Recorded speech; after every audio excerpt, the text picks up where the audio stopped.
Hi everyone. So today I wanted to talk about Suboxone. For my mediated communications class, I chose to work on the cause of drug overdoses. And I believe that Suboxone is something that can help prevent drug overdoses. Now, for those of you that don't know, I myself am in a 12-step program. I have 2 years and 2 months clean. I never really struggled with heroin itself, had my other drug of choices, but I definitely struggled with prescription medication for a very long time. And I talk about this because in the 12-step program that I'm in, this fellowship, it's a very touchy subject.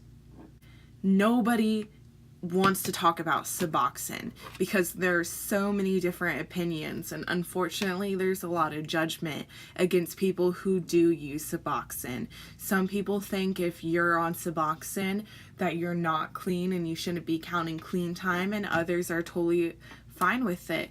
There are a lot of treatment centers that actually are following a 12-step model and give heroin addicts Suboxone. Now, my opinion on this is that Suboxone shouldn't be treated as a cure. Like, this will not cure your heroin addiction. What it will do, though, is it will help break the habit of you doing heroin constantly. It prevents your body from withdrawing, and it also blocks your opioid receptors in your brain. So it's almost like Narcan, but not. It's a partial antagonist, whereas Narcan is a full-on antagonist and will reverse your high from the opioids. So here's a couple statistics to show you guys why I believe it works. According to the Addiction Center, over 12 weeks, 49% of Suboxone users reduce their opioid abuse. When Suboxone is used alongside behavioral therapy, it significantly increases long-lasting sobriety, which is the goal of my cause. There is another case study that shows that patients that were on Suboxone had less rates of HIV and hepatitis C compared to abstinence-based therapy. Like I said before, though, this isn't the cure.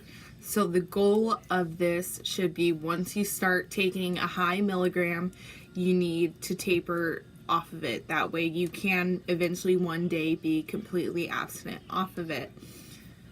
They start people off at a variety of milligrams, the highest being about 24 milligrams and the lowest is about 0.1, half. So it's good for people with a high tolerance to start off at a high milligram. Over the course of the rest of their life, will work on themselves and work on tapering off. With that being said, I may be a little biased because I do work a 12-step program, and I found that has changed my life significantly. So of course I will advocate for anybody too. But I also understand that some people may not just want to work more in depth and they just want to take care of the one issue itself. So whatever works for you works for you. I have no judgment here. I just hope that people start to utilize more of the options that are out there, because this cause is totally preventable. We do not need so many preventable deaths. And actually, in one of my podcasts that I recorded for my mediated communications class, I spoke about Narcan. So we as a country are becoming somewhat more prepared, maybe with a little more awareness, and we can have a little bit more understanding and a little more empathy towards the issues that are actually happening around here. So I hope you guys learned something new today. Have a great day.